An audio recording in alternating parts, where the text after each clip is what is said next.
Hey y'all, this is Whitney, and welcome back to another episode of Spastic Chatter. Spastic Chatter is a platform meant to feature those in the Cerebral Palsy community, and I get together weekly with individuals with CP, like myself, to have an uncensored chat, if you will, about what it's like living with this type of disability. And for this week, I have Kaitlyn, and I put a post up on Instagram wanting guests, and she responded. So I don't know how, but we got connected through Instagram, and she's pretty cool. And she works in the foster care system. So I'm gonna let Kayla introduce herself, and then we'll get on to the conversation. So take it away, Kayla. Thank you, Whitney. My name is obviously Kaitlyn. I have spastic dysplasia, cerebral palsy. I believe that's what it's called. I just usually use the term cerebral palsy, and it affects the right side of my brain. So my legs get tight. They tighten up, and I have two different size feet, so that makes shoe shopping fun. But I currently work at a foster care industry called To Engage here in Abilene, and we take children in VFPS care, emergency and non-emergency, and we place them into foster homes that are available throughout the state of Texas and in our local area, which reaches from Abilene to Wichita Falls. And so I'm at the computer 24/7, so that's basically my role. I don't get to interact with the children. I just get to make phone calls about them and ask people if they want to take a foster child in. And so I basically do that all day long. I talk to people on the phone, so I'm pretty used to it by now. But it's quite interesting getting children, especially like premature babies is one of my favorites to get, is premature babies. I know that sounds weird. We talked about before this, CP is caused by prematurity. Mm-hmm. Most of the babies with CP are premature. Let's just put it that way. So you kind of resonate with the premature babies. Yes, so that's like my favorite thing. Every time a baby comes in, I'm like, I want the baby. Please don't give me a teenager. But please don't give me a teenager.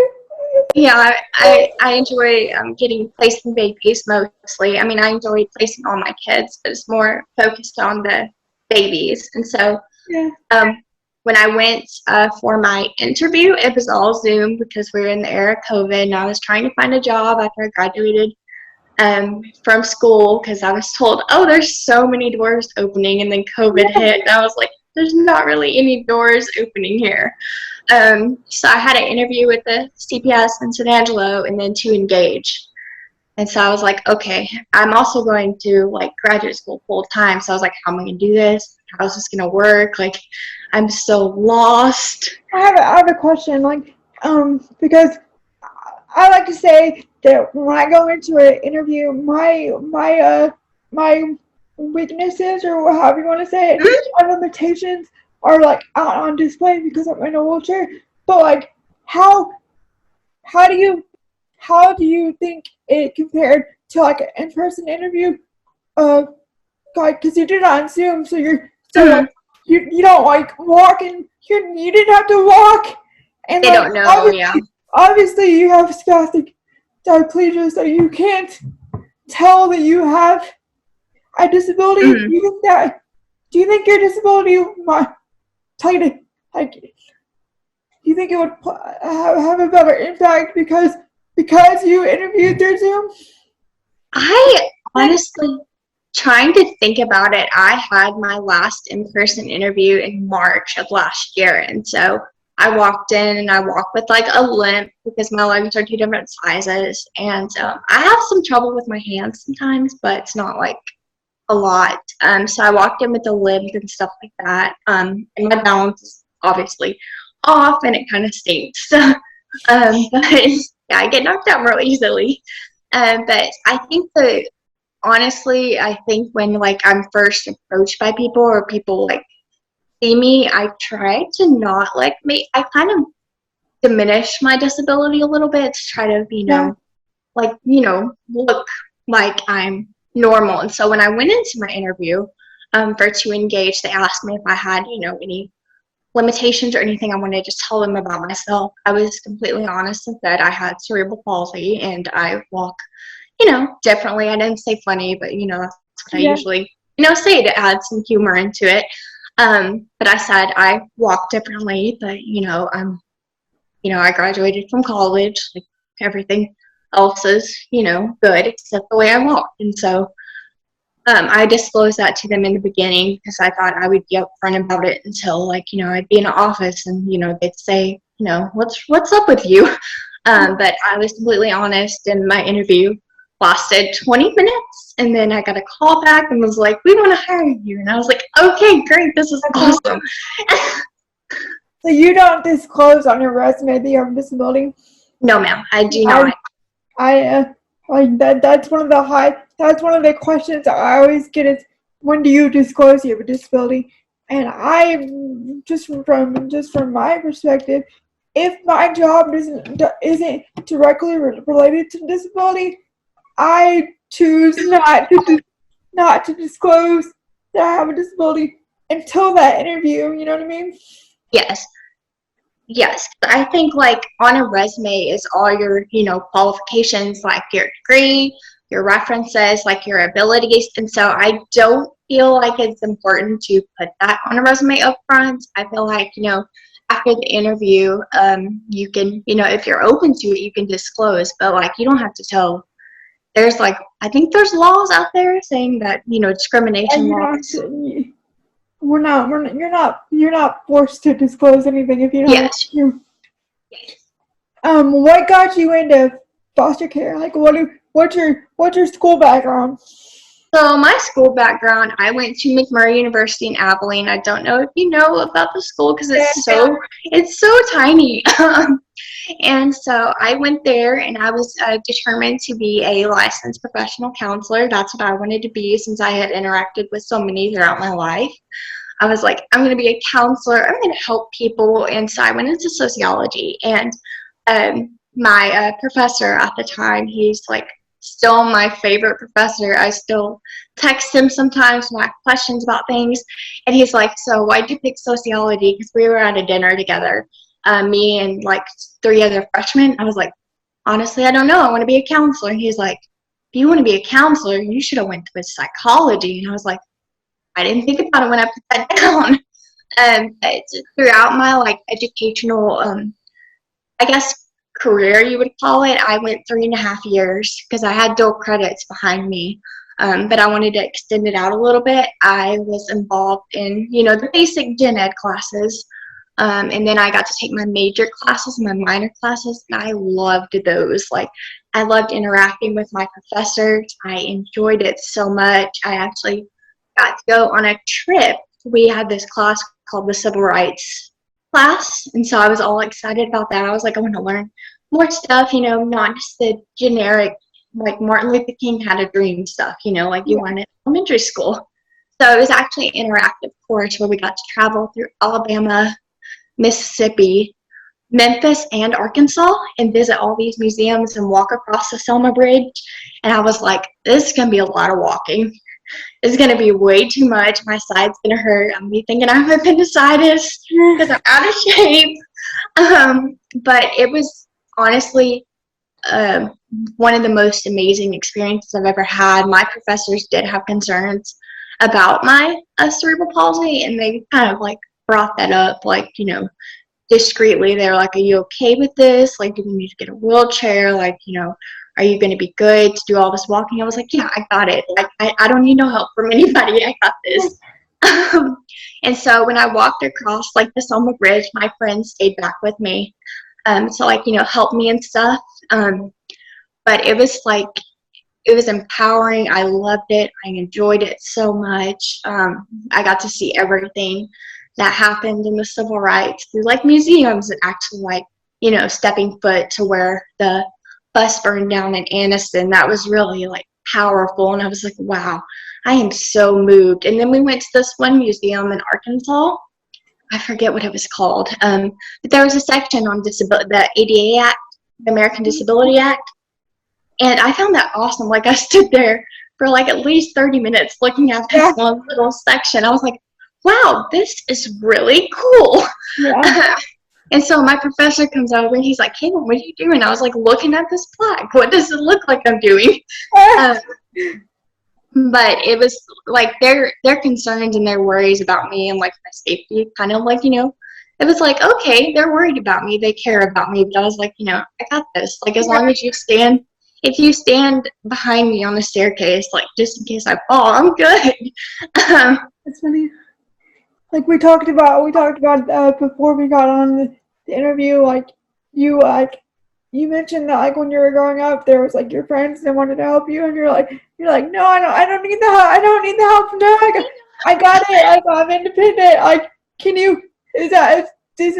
you been like, so obviously you've been like that for the majority of your life, where you're willing to be independent. Like, is there a time where you like have to lean on others? Like, can you think of a time in your life where you had to lean on the support of others and like not be so independent? Yes. So, like, I have a best friend I've had since preschool. She has the exact same name as me, and we're two peas, like, in a pod. So sometimes when I'm walking up the curb, like, on, to go to a shop or something like that, and I still kind of feel afraid to fall sometimes. I'm like, I don't know what I'll break. But sometimes I actually reach out to other people's, like, arms instead of their hands. So it's, like, more steady. To like step up a step or something like that. But I feel like that's the only like time I've ever kind of leaned on others. I lean on my mom a lot for like emotional support and advice and everything like that. But like the physicality, I basically find a way. If like I feel like I can't step down this curb, I'm gonna find a way to get down it. I can totally relate to that mentality. Like, if I can't do it now, I'm gonna find you. Bet you bet I'm gonna find a way. Like, this isn't the end of this. Like, I'm gonna find a way. I'm gonna be stuck here forever. Yeah, like, don't help me. I'm gonna find a way. So do you are you involved in the disability community in any way, or do you know other people with disabilities, or is this your first? This is probably, I don't know of anybody else with like physical disabilities here in Abilene. I did go to school when I was at McMurray. There was a guy there. He had crutches, and so I like never really asked him what was wrong with him, because I don't like people asking that question. But I kind of like that was one experience, and then I was a kind of an orientation leader for like new freshmen of my senior year of college, and so there was this boy here that had been in a tragic car accident, and it affected his cognitive functioning. He couldn't walk. He was in a wheelchair. He could like barely speak. He used to play football and be completely normal. And so I interacted with him a lot. He was telling me, he was concerned about school, like how to do it, what classes to sign up for, what classes are easiest and the most accommodating. And they didn't even have like doors that automatically open on the buildings because the school's so old until he got there. So they had to install like a press button to open the door. For him, they do have elevators in some of the buildings, but interacting with him and seeing how he had come from a perfectly normal life to being like in a wheelchair, not being able to walk. Like, he used to play football. He was in a coma for so long. And so interacting with him, telling him what professors to take, what are the easiest, stay away from these professors. Yeah. So that was really interesting. You kind of created a bond. Yes. Your disability isn't the same, but there was like a understanding there. There was sort of an attraction, sort of like, you see people that are singled out and you're like, oh, I'm going to go be friends with him. Yeah. Yeah. That's how it happened, sort of. I was like, I want to talk to him. and help him and open the door for him. Yeah, that's funny. So what do you do? What do you like to do for like hobbies? Hobbies, I don't really have any hobbies. I feel like I work and do schoolwork 24/7, and if I'm not, I'm procrastinating. But I recently had my dog moved in with me. We didn't have him here when I moved into my apartment to begin with because he has separation anxiety, really bad. If I take my trash out, you can hear him screaming. But he moved in, and so I've been taking him to walks, like to my mailbox, and we've been kind of training him to go slow because I can't go fast like he can. Yeah. So we've been trying to like train him to go slow, and I like to take him on little short walks. I like to take him riding around in the car. We just drive random places.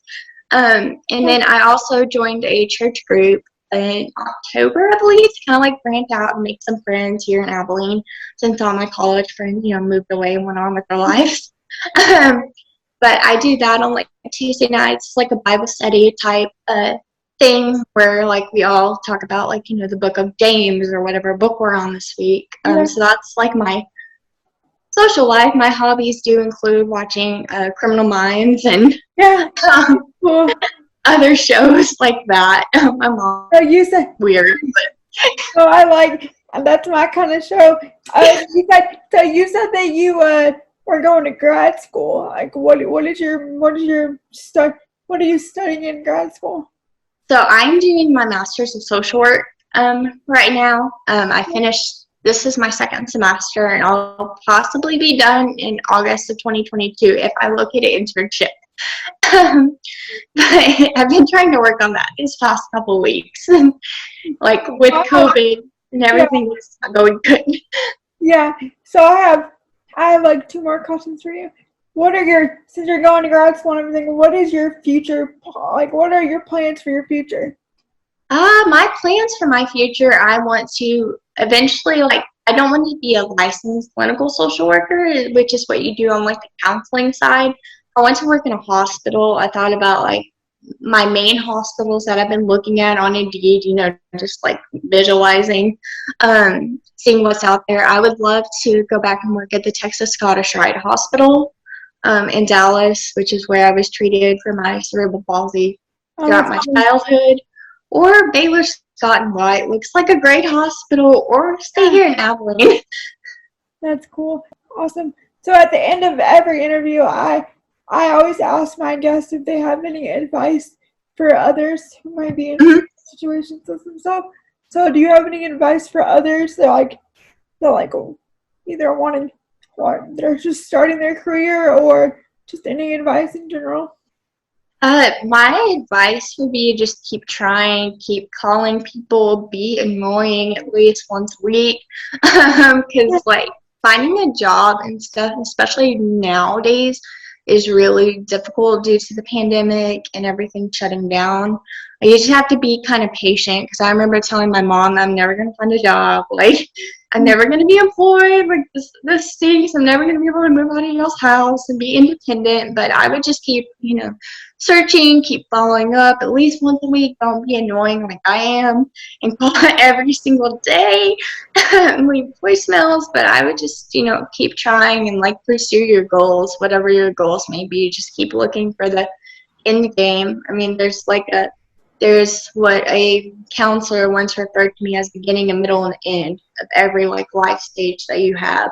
There's always going to be a middle that's really difficult and really hard, but then you get to the end and you realize your goals. That's awesome. That's a nice way to put it. And to realize that things are not they're not gonna happen all at once. It's gonna take time and progress. And guys, so yeah. Well, thank you, Kaitlyn, for being a guest on. Thank you for being a guest on Spastic Chatter. I really enjoyed talking with you. And yes, ma'am. For those of you watching, if you want to be a guest, just comment wherever you see this video, and don't be shy. But yeah, Kaitlyn, is there where can people follow you on social media if they want to get to know more about you? Yes, like I have my account set to private, and I have like maybe Oh yeah. maybe 100 people on there from mostly from high school or like my sorority, but I'll accept if I see it. Okay, cool. Well, we don't want any weirdos. So Most of my pictures are of my dog, so yeah. So that's cool. But like I said, thank you for thank you. Spastic Chatter, and check back next week for another episode. Thanks. Bye. Thank you so much. Bye bye.